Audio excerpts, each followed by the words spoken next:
राधे राधे, जय श्री कृष्णा। मैं बिंदु देवी आप सभी लोग का स्वागत करती हूँ अपने यूट्यूब चैनल पर। आप सभी लोग के सामने एक नाच गीत सुनाने जा रहे हैं। बहुत बढ़िया है, आप लोग सुनिएगा और कमेंट बॉक्स में बताइएगा ये गीत कैसा लगा। कगवा बोलिया बोले अब का करी, कगवा बोलिया बोले अब का करी।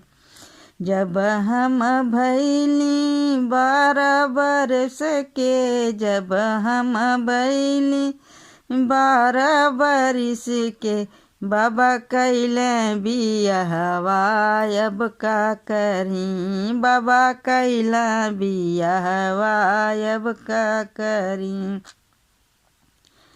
कगवा बोलिया बोले अब का करी, कगवा बोलिया बोले अब का करी। जब हम भैली 16 बरस के, जब हम भैली 16 बरस के, बाबा दिहल गवनवा अब का करी, बाबा दिहल गवनवा अब का करी। कगवा बोलिया बोले अब का करी, कगवा बोलिया बोले अब का करी।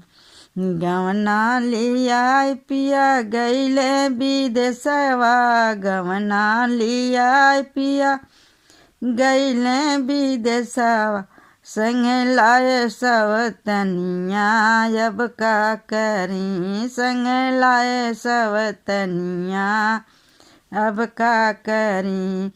कगवा बोलिया बोले अब का करी, कगवा बोलिया बोले अब का करी।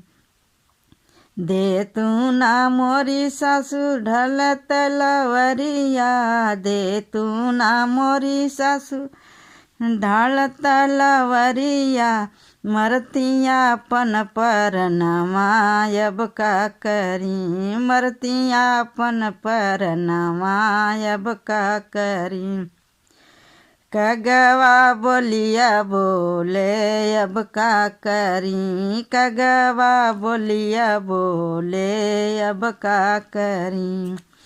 काहे के मरबू बहू आपन परनवा, काहे के मरबू बहू आपन परनवा, चली जा तू नहीं हरवा मोरी बउआ, चली जा तू नहीं हरवा मोरी बहुआ, चली जा तू नहीं हरवा मोरी बहुआ।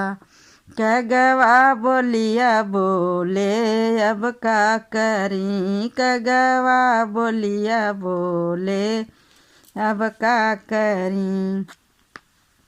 काहे के जाई सासू हम नहीं हरवा, काहे के जाई सासू हम नहीं हरवा, लोगवा ताना मारे अब का करी, लोगवा ताना मारे अब का करी। कगवा बोलिया बोले अब का करी, कगवा बोलिया बोले अब का करी।